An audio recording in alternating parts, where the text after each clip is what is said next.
it is bad news for the WNBA that she's not continuing to play. The WNBA is in serious difficulty after Caitlin Clark decided to join a European league not long ago.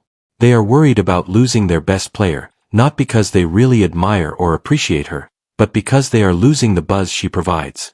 W thinks that they don't have to pay us more. Commissioner talked about us being able to make $700,000. That's not true at all. Knowing that it would stir discussions and boost viewership, the league has frequently permitted hate and abuse toward Clark. Now, they are afraid that if Clark joins the EuroLeague, none of that will occur.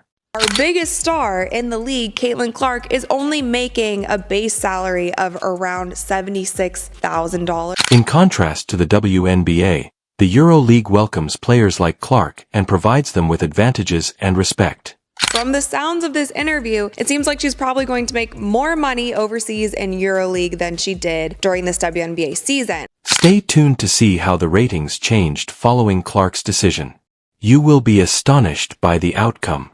Take a look at the stands. All the seats, even the courtside seats, are empty. You won't believe how much the latest playoff ratings have already decreased. A. Wilson was eliminated from the playoffs, and guess what? Nobody seems to mind if Caitlin Clark isn't participating. I'm not interested, and it appears like nobody else is either. I may not talk about the WNBA again until April. Well, okay. Trust me, I'm not going to be watching. I can't. Caitlin Clark's absence from the field is the main reason why WNBA fans are tuning out of the league. There is simply no excitement, and it is not surprising that ratings have already fallen by a staggering 50%. Let's just say the ratings aren't the same with Caitlin Clark and the Indiana Fever now eliminated. Game 1 of the Aces Liberty matchup on Sunday drew an average of 929,000 viewers. Was down nearly 50% from last Sunday's Fever Sun contest. With only Jai Carrington and Alyssa Thomas remaining in the league, the WNBA is in crisis mode as attendance declines with every game. A.A. Wilson, the league's final significant star, was ousted, but even during her games, she was unable to draw in fans. Caitlin Clark is a superstar in the making, okay? I understand she's arguably a generational talent. I get all of that. But to put something like this up and to just sit there and say that she's the reason why the WNBA ratings are what they are, is straight up. Let's face it, Caitlin Clark's influence is the primary cause of the WNBA's viewership issues. Just look at the numbers. When Caitlin Clark is playing, the league attracts over 1 million viewers, but with A.A. Wilson, they only draw about 400,000. Now that the league's MVP is no longer playing, the WNBA is in total chaos. Only the Aces sell out every game. They got 4 Olympians. They got Asia Wilson, unanimous MVP. They got Kelsey Plum, who was the #1 overall pick. Jackie Young was on the Olympic team. Chelsea Gray was on the Olympic team. I don't. This is the result of not protecting your best player. Caitlin Clark endured continual physical abuse during every game, including being poked, pushed, and shoved, but no sanctions were imposed. She even had a black eye during the playoffs, but nothing was done about it. Now, the WNBA is paying the price, and attendance is dropping. WNBA players got upset. We don't have the privilege of just playing basketball. We have to care about these social issues. She's playing in a social issues league that wants to wear shirts that say vote, push some sort of political agenda. Since Caitlin Clark's Indiana Fever were eliminated from the playoffs, the league has been struggling with a loss of momentum. This wasn't just another WNBA loss though. It was a crucial one that highlighted how crucial Clark's presence has been to the league ever since her elimination. Many people inside the WNBA either ignored or failed to address the organization's viewership crisis. All the women that have been calling for the equality, and now that there is the chance for them to start getting paid more because the exposure's up. Because it's her, you have people like, what's her name, Jamelia Hill or what? I can't stand her. Yeah. You got these women who are coming on here and they're saying it's because she... Not only is Clark a rising star, but her distinct playing style makes her a fan favorite that goes beyond the game. Her charisma and capacity to draw in fans from all over the world have made her the main attraction at the NBA's most watched games. Her absence now clearly tells the story in terms of viewing. The ratings, I believe 2 Sundays ago with Caitlin Clark, she drew 1.8 million viewers on an NFL Sunday. This past NFL Sunday, Asia Wilson drew 900,000. The league was rocked by the Fever's elimination, and ever since, ratings have plummeted. According to early reports, viewership was halved immediately after Clark's departure, and subsequent playoff game declines were even more severe. What was once expected to be a historic year for the WNBA has now become a stark reminder of how crucial the Caitlin Clark effect was to their success. There's a reason 12 million people are watching ESPN for a game. If that game was on CBS, they probably would have had 25, 30 million people watching. From the first time Caitlin Clark on the court, the WNBA's reliance on her became clear. Her extraordinary talent and magnetic personality made her an immediate sensation. When the Indiana Fever played away games, it was often Clark's fans who packed the stands, overshadowing home team fans and giving the team an atmosphere that felt more like a home court advantage. This created a huge surge of interest in the team and made them the league's most watched team.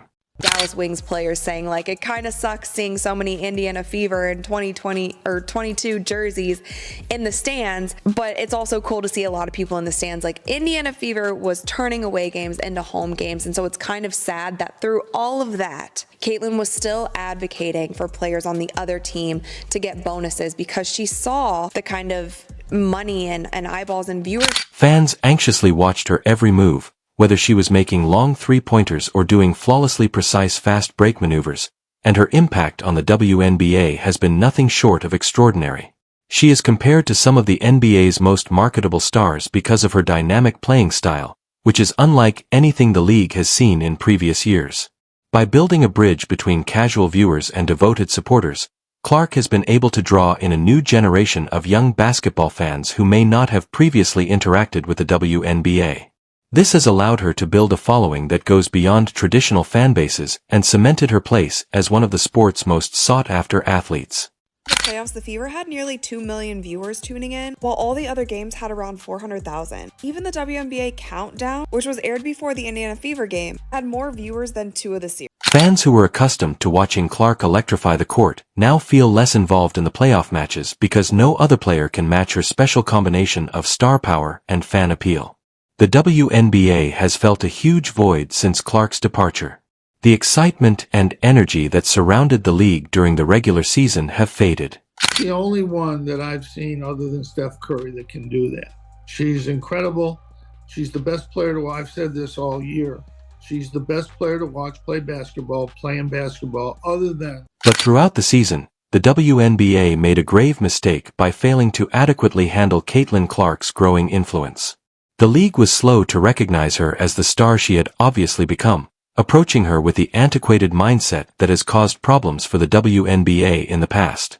Instead of acknowledging that Clark was more than just another rookie, the league seemed to minimize the excitement and potential she brought to the table.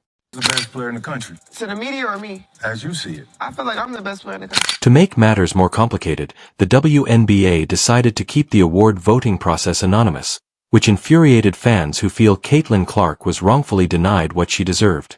Transparency and award voting are essential for preserving credibility, and the league's decision to keep this process secret has only heightened fan ire.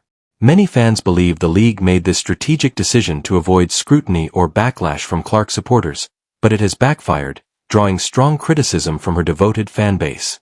Caitlin Clark separated herself. Yeah. She should have been unanimous. Now to celebrate her, one thing that people forget is as a rookie, she was the most blitzed player in the WNBA, and she still put up 19, 5, and 8 assists, breaking like you said. There is a significant rift between the NBA and its supporters as a result of the league's decision to deny Caitlin Clark the award of 6th unanimous Rookie of the Year in league history. Many fans are furious, accusing the league of not giving Clark the credit she so richly deserves, and there is a growing call for voting process transparency as supporters want to know how the decision was made. Do you want me to just say I told you so, or are you willing to say, Stephen A., you did tell us? Really? Caitlin Clark is the Golden Goose. Many fans and analysts contend that Caitlin Clark's exclusion from this noteworthy accolade, particularly considering her enormous influence on the league, reflects a larger problem, as the controversy surrounding the Rookie of the Year vote has sparked broader frustrations regarding how the WNBA has handled her ascent to fame. Supporters of Clark view the WNBA's reluctance to acknowledge her contributions as a flagrant disregard for her influence, and the subsequent decline in viewership only serves to heighten their worries. If the WNBA is unable to successfully showcase its most promising young talent, it raises serious concerns about its capacity to draw in and retain new fans. WNBA has been a mess this year. It has been so unprofessional, and they need to step it up, and they need to step it up quick, and they also need to, I don't know if an apology is warranted to Caitlin Clark. A.A. Wilson's complaints brought to light a major issue in the WNBA, even though the league has elite players like Wilson. Diana Taysai and Brianna Stewart, although these well-known players have made their mark over the years, none have inspired the same degree of fan interaction and enthusiasm that Caitlin Clark has in such a short period of time, and the league has struggled to achieve the same level of mainstream recognition as the NBA or even women's college basketball. This disparity highlights the WNBA's continuous challenges in growing its audience and forging a solid presence in the cutthroat sports world. Wilson has had the most difficult season of her career. She couldn't get the credit she deserved because Caitlin Clark showed up, and this is proof that her life is 10 times as hard as, to get the same credit. The WNBA's reluctance to fully accept Caitlin given Clark's star power. There are grave worries about the league's future if it doesn't take advantage of generational her talent runs the risk of impeding its own development. Clark represents a substantial change in the way spectators interact with the sport. The league's mishandling of her makes her more than just another talented player. Growing influence can turn into a tragically lost chance rather than propelling the WNBA to unprecedented heights. Many have questioned if the league can adapt to the constantly shifting sports world as a result of its unwillingness to fully back Clark's success. This draft class, 2024, led by Caitlin Clark. It's going to be one. It's going to be one. They're going to remember this. Oh, yeah. And these salaries, these women salaries. It's going to continue to go up. Caitlin Clark's impact goes well beyond the basketball court. She is the sole reason this season is the most watched in the league's history. Her highlight reel plays, long-range shooting, and fierce competition have enthralled viewers who may not have previously thought to watch a WNBA game in addition to being a gifted athlete. Fans all throughout the world are captivated by Caitlin Clark, who has become a cultural phenomenon who goes beyond the realm of sports. Just an amazing passer. Yeah. Probably one of the most creative passers I've ever seen, along with the Magic Johnson, that type of passer. She makes long, short pass, bounce pass. Incredible passes. And her teammates have been really good. They catch them and they finish. They've done a really good job. The appeal of Caitlin Clark goes beyond conventional basketball fanaticism. She has drawn a wide range of viewers.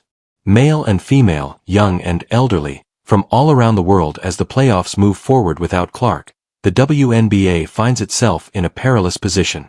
Clark has become a symbol of excitement in women's basketball, and the league's failure to fully appreciate her impact has alienated her large fan base and hampered its growth possibilities.